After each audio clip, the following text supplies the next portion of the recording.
Good afternoon. Welcome, everyone, and thank you for being here. It's very special that you're giving us this time of your day, especially on a Friday of a very, very long week. So thank you for being here. I really appreciate it. I'm Alejandra Martinez, and I am the creative director of the Art Apothecary platform for Maestro Dobel, and it's a beautiful platform that showcases and champions Mexican artists, designers, and artisans that are very proud of their heritage. And we showcase them in global platforms such as Design Miami. And it's a very close to our heart project because Maestro Dobel is an 11th generation tequila. It's been doing tequila for 2 centuries, so we're very into legacy and heritage and working with crafts and exporting what we do best in my hometown, which is Jalisco. So I will be your moderator today, and we will be discussing, scratching this very important subject of elevating the work of underrepresented and emerging creative talents.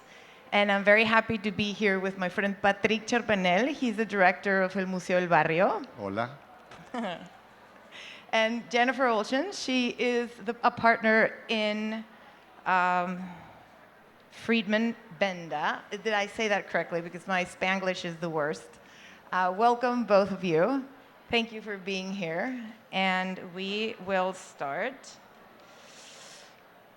So, the world is full of emerging talent, hoping to get its foot through the door. What role do established industry members play when it comes to opening this door, and how does that support look like?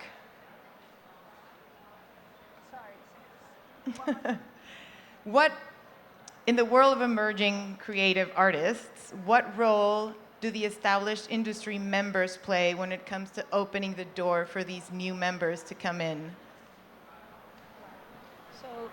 Can you hear me? Yes. Okay.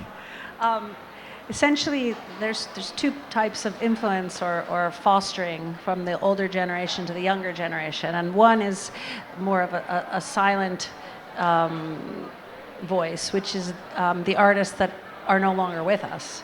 Some of them we show at the gallery. For example, estates of, for example, Ettore Sotzas, or Wendell Castle. They have an incredible influence on our younger designers, who we give access to examine their works, to speak with their estates, look at their documents, examine their processes, follow their explorations, talk to their studios.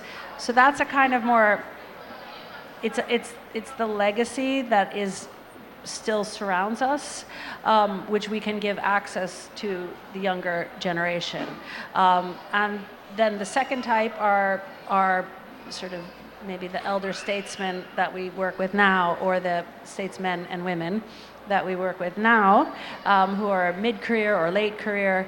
But in fact, I was saying this afternoon that we even have a number of designers who are in their, I would say, 30s, even early 30s, mid-30s, that are starting to mentor and opening their studios. They've achieved success young, and they're starting to open their studios to not only emerging designers, but craftspeople in their communities. They're starting to put out calls for talent, and there are these sort of subgroups that are forming around their own studios. And there's an interesting play, and they're not just, the estates or the elder ones, but the kind of the guys and women that are still on the rise now.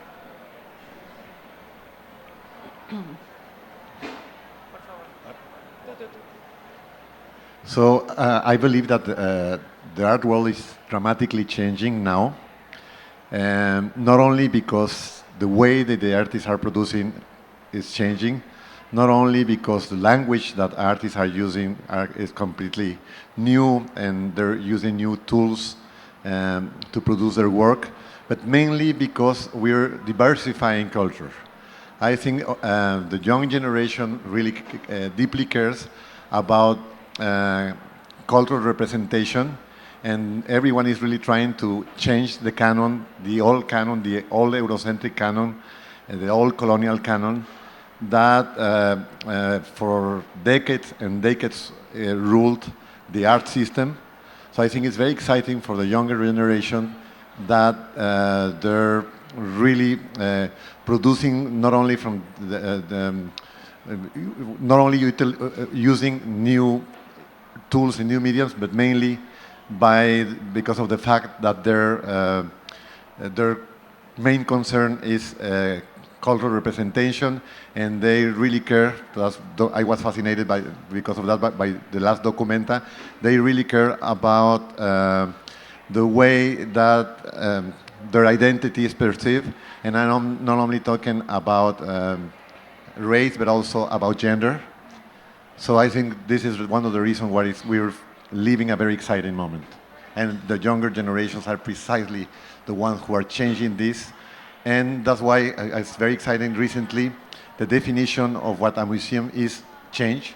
The UNESCO changed the definition, and it's not only about an institution that is responsible of showing and keeping a collection, but mainly because the diversifying representation and these kind of things, being a social institution that is inclusive, is one of the main concerns, not only of the younger generation, but also of the art institutions right now.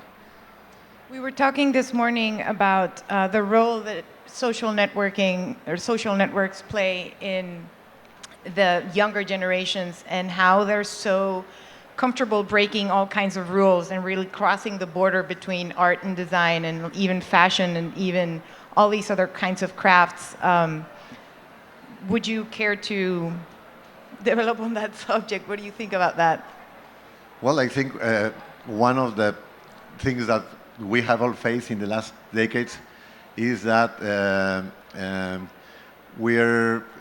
mainly world has become a global entity, not only because of the economy, but mainly because of communication. And the new tools of communication are really changing everything. So we'll all live most of our time looking at screens. And I am the father of two children. And most of the time, even if we try to put rules, they're communicating and discovering a lot of things through those screens. So that obviously is one of the things that are marcando nuestra época, what are defining our time, and well, it's something that it's a concern that we should all have, but also a very powerful tool that can have different advantages for the younger generations.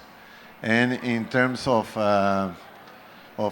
creation, I think a lot of artists are finding the way to use in a critical way, but to use those tools for their own production. Jennifer, we were talking about this morning and about sustainability in being such a center role in a lot of the designers that you work with.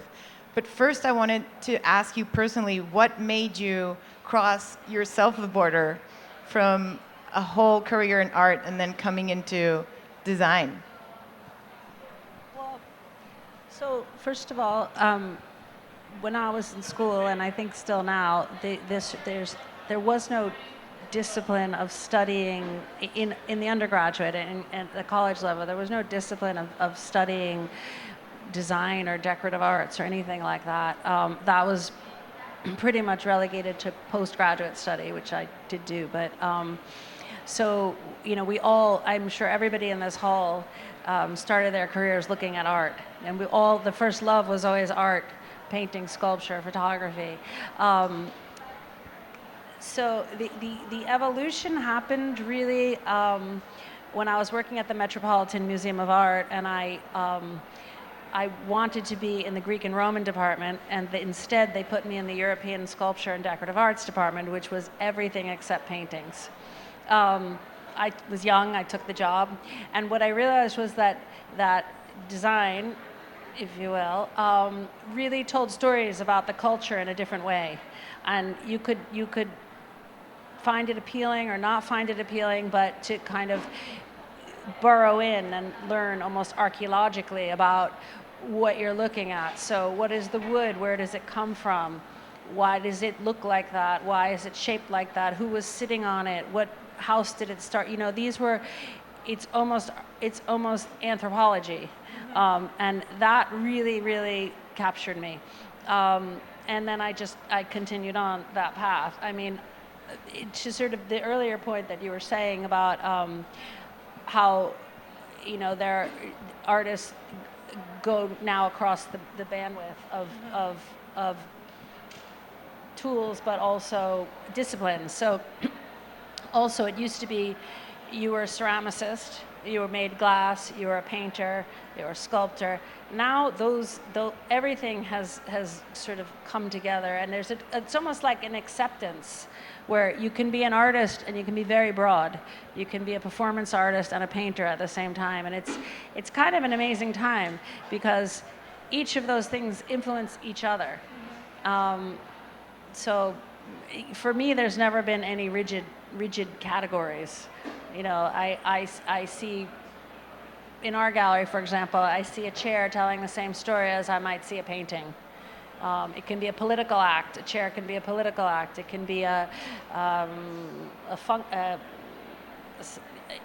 any kind of commentary can be embedded in a piece of furniture. The same to me as a painting or a sculpture. So for me, there's not that much difference. It just depends. It's almost, there's an accidental function to what we do. Thank you. Now, going back to cultural representation, Patrick, we just launched together the Maestro Dobel Latinx Art Prize, which is something that we're very, very, very proud of. And why don't you tell us a little bit more about that? Because I think that's a perfect example of cultural representation.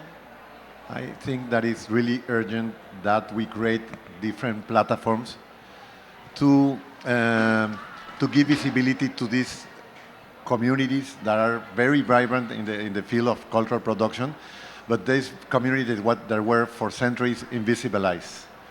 So institutions like the Studio Museum in New York, that is opening a very important scope for the production of African American artists in the US, or El Museo del Barrio, who's one of the largest and oldest platforms for Latinx production in the US. I think what we are doing is rewriting the cultural history in the US by including what was excluded for decades, centuries and decades. So we have to change the canon. We have to change this colonial these colonial structures that still provide, and that's why creating a different a prize with the support of Maestro Dobel will help to give a voice and to give visibility to a very vibrant community that we rarely see in being international museums in the US. So this is why I celebrate that through the support of a company that has the right kind of sensibility. We will, for the first time in the history of Latinx production in the US, give a substantial prize for artistas Latinos. Bravo. What type of thing can emerging creatives do to stand out in 2023 according to each of you? Stand out how? Just to catch your eye. Oh, okay. I mean, we always look for relevance to the pulse of what's going on in the world at large. So there's some pretty obvious ones right now. You know, climate, greater diversification. We very much are looking in places we haven't looked before. Not the traditional schools, not the traditional referrals. We're kind of finding new ways to locate talent. And it's the same. I think it's no different than it's been in the past. Are you adding a new story? Are you representing a community or a point of view that we haven't seen before? It's always about, for us, it's always about making sure the program, there's no two artists that are almost coming from the same country or the same background, or just to kind of keep telling stories about the world in a very broad way. What role do you think sustainability will have in the next year, the next few years? I mean, sustainability is a kind of almost a tricky term in some ways, because it means different things to different people at the moment. There is no standardized way of thinking about it. I think every artist in our roster is thinking about it and concerned about it. I mean, you can't live in the world right now without it being a factor. It's not, and I don't think that it's a topic. I think it should be inherent in what you're doing. For many years there were artists that said, okay, this is about, climate change, or this is about sustainability, but actually the thing you make should be indicative of those principles, or made in the way that respects the climate. So I don't see it as a topic, but more as something that, you need to check off. It just needs to be part of what we all do every day, and that's the same with the artists. So I think it's on everyone's mind, and whether it has to do with how they're heating or air conditioning their studios, to how they're making things. It's going to run through everything. What do you think that role will have? I just hope that the role of an institution like El Museo, the role that we have, and the role of the younger generation, I just hope that will be being really sensitive about otherness, about everything that is not exactly as your race, your gender. So we connect with other cultures, we connect with everything that is different. So I just hope that now that we have nationalism is back in so many places, now that war is shaking the whole world, and I just hope that now we'll find the tools, and we'll have the sensitivity to open our brain, open our curiosity to everything that is new, everything that, as I said before, that was invisibilized for as I mentioned, for centuries. I just hope that becomes visible, and that creates a much more complex environment that will stimulate the production of so many communities, that will stimulate, and that will build more inclusive institutions. I want to touch really quickly on the theme about crafts and the legacy of crafts. We were talking, Jennifer, this morning about how interesting it is when you bring together a young contemporary artist with a craftsman that's been doing and perfecting really their craft for years and years and almost generations, and how those two forces connect and what it is that they bring forth. I would love to touch on that subject with you. Yeah, well, that's another way where we can add value to what a young designer is doing, because they often have the ideas and the freedom and this boundaryless approach. But they may not know how to translate it or how to get there. And there's been many times where we've been able to connect. For example, recently, this was an initiative by the Nendo Studio, which is a Japanese collective of architects and designers. They did this themselves. We did not introduce them. But they went to Kyoto, and they collaborated with 5 or 6 studios, workshops, some of whom have been making things since the 15th century, and did this incredible collaboration with them. And each each work was an exploration, whether it was ceramic or lacquer, and they just brought the whole thing into the present. But they couldn't have done it without the knowledge of, hundreds of years, which was amazing. And another idea we spoke about this morning was, for example, Misha Khan, who is one of these multi-hyphenate, not restricted to any medium or any approach, was making things in his studio in Brooklyn, and he wanted to make tapestries, and he's sewing and stapling and very much hands-on. And I met these weavers in South Africa, in Johannesburg, that weave William Kentridge's tapestries. And to make a long story short, Misha ended up over there in South Africa, and they did this incredible collaboration. There's a tapestry in our booth, but then he went on to Swaziland and worked with basket weavers to create cabinets made out of trash. He had them weaving trash into the cabinets. And I spoke with one of them a couple of weeks ago, and she said, "Send him back, he's my soulmate." Oh. So the fact that a 32-year-old from Minneapolis could be a soulmate of a weaver in Swaziland, who had been making baskets and sort of literally, mats and all kinds of things for 30 years, is a kind of incredible thing. And that's another way where not only, older established artists and designers can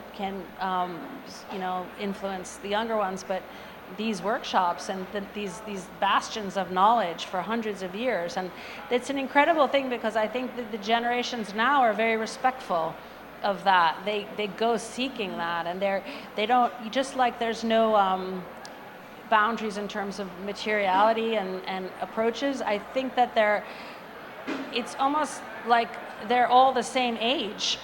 They kind of have this incredible dynamic, which is I think a relatively new phenomenon, because they're like not afraid of each other. They're excited by each other. So. Patrick, talking about crafts, because we are very proud of our crafts in Maestro Dobel.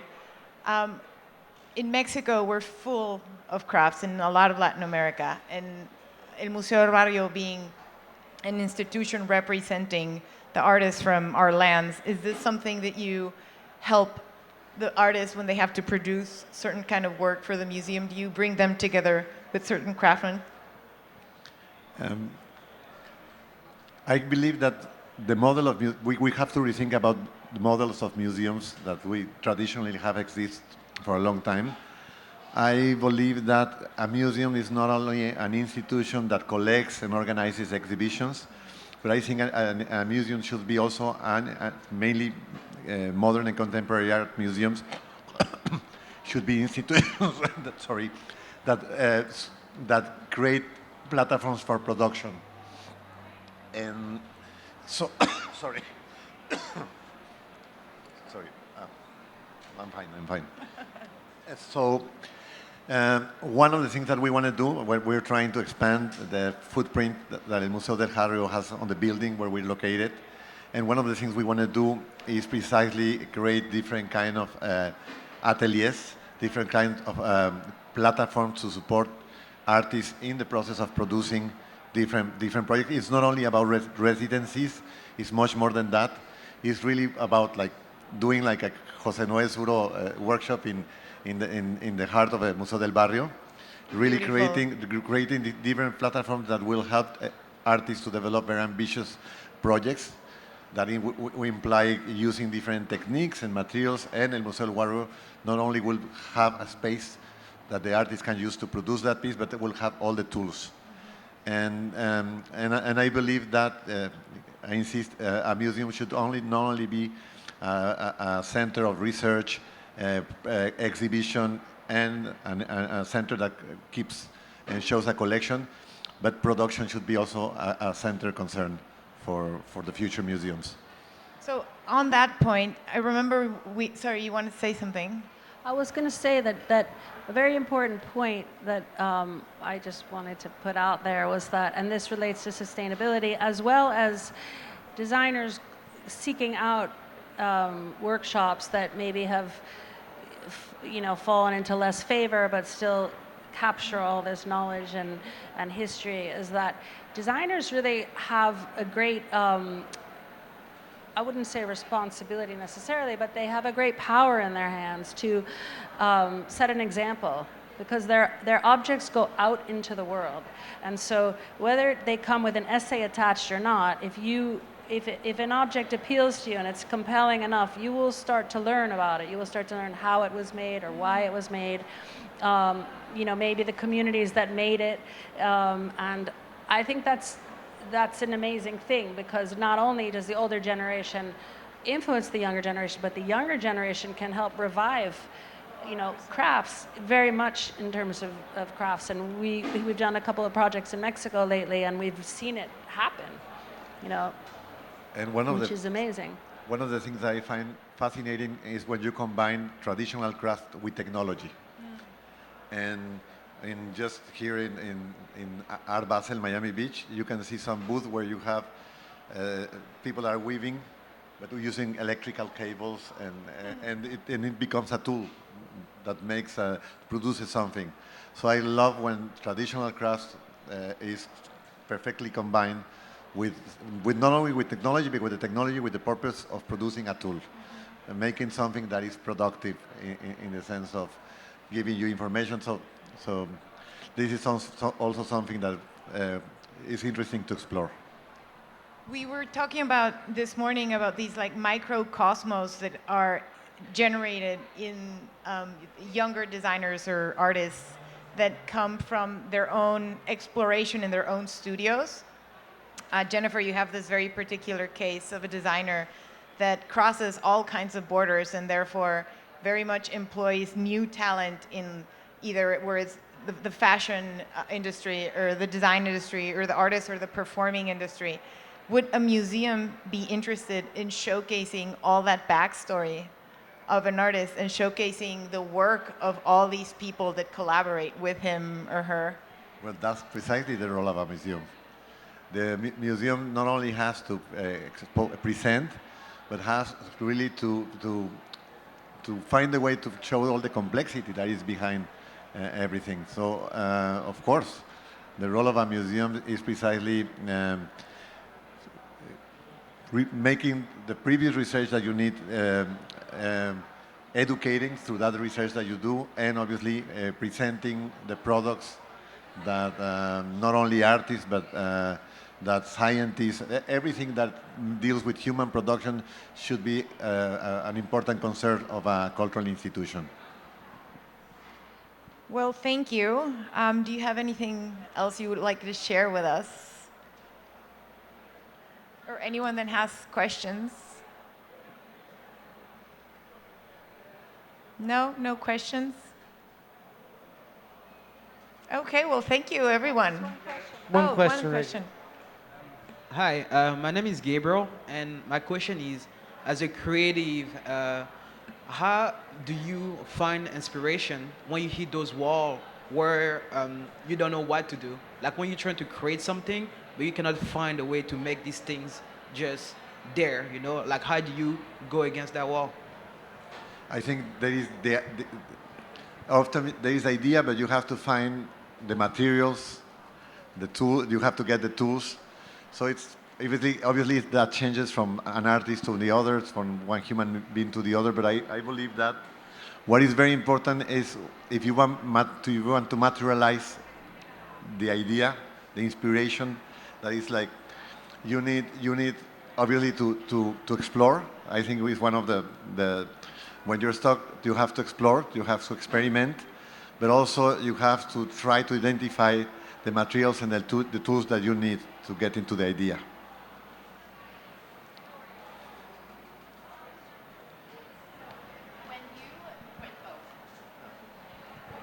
In each of your individual sort of roles within the art world, so at the museum, at the gallery, Ale with your clients, and just your relationships with artists, how do you each go about sort of, I'll say, discovering new talent, and what informs the decision to put them in the gallery or sell their works to collectors or keep them featured at the museum? What sort of process goes into that? How do you meet them, and what what inspires you individually? Well, for us, we there's a lot of recommendations. Also, artists themselves have, been to school with other designers. There's these vast networks of coteries of students. There's obviously Instagram. It comes from everywhere, basically. But how do you narrow down all those things coming at you? So for us in the gallery, we never would sort of see a body of work and say, okay, we want that in the gallery. We would see the body of work, and that's the beginning of the conversation. We spend a long time. The courting period is quite long. We delve into where the mind is, where the studio is, where the fabrication is taking place.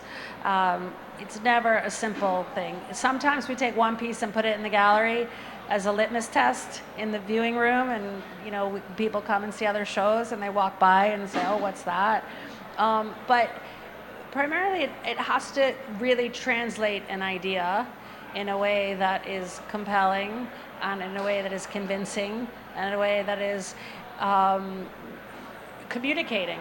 And that sounds quite broad, but it's actually hard to do. And it's also hard to make something that doesn't look like something else out there. So that's always a factor too. I think that's a very good question. And I think the most talented and relevant artists, they address the right questions in general. They address through their practice and through their work the right questions. Sometimes those questions are quite universal, but sometimes they're addressing something that deals with the context of the moment that we're experiencing, the moments that we're living. And I think these artists are the really ones who open the most vibrant conversations about our contemporary condition, about and it's difficult because really, and it takes time. Sometimes you get very impressed by the first contact that you have with an artist, but it takes time to really get the complexity of the discourse and the ideas that are behind those images and those works. But after time, I think, in general, the most talented and relevant artists really open important conversations. I think in my case, and especially with young artists and young collectors, and how they bridge gaps with each other, I would say, how committed is the artist to really becoming an artist? And how much have they explored, and how far along are they in discovering their own voice, and how sure of that voice are they, and whether that voice connects at all to the client, and whether that voice translates in their work, I think would be the answer in my case. I have a question. Do you think that you have to be extremely successful on social media to be able to? You can't hear me? Yeah. Can you hear me now? Okay. Do you think that you have to be extremely successful on social media to be successful in your work life, as far as your designs and things like that? Do you think one hand washes the other, or do you think you can be successful in your work and not be so successful on social media? No question, you can be successful in your work without being successful on social media. I think there are different ways to measure success. One of them, of course, is media. You can measure the response, but I think the other one is how, I'm going back to what I said, even if it's in a small group or in a small community, what kind of conversation and how relevant the conversation that works brings. And I mean, I will give you two examples. You can read success in terms of museum structure. You can read success by the number of visitors that you get. But there are very small institutions that have a lot of influence in the art system. There's, I mean, if you go to the Studio Museum, I'm going to put once again the example of the Studio Museum. It's an institution that doesn't get millions of visitors as MoMA or the Met, but I think it's one of the institutions that is shaking, really shaking the art world by opening really interesting and important conversations about cultural representation, about contemporary condition, about globalization, and I think this is another way of also of measuring success. And so scholars are looking much more to an institution like the Studio Museum than to other really big and successful institutions in terms of publics, number of visitors. So I also value very much when in the field of scholars, there is an institution that is really shaking those conversations. There's a perfect example of Mauricio Catelano, who has only one post in his Instagram and has like millions of followers. Anyone else?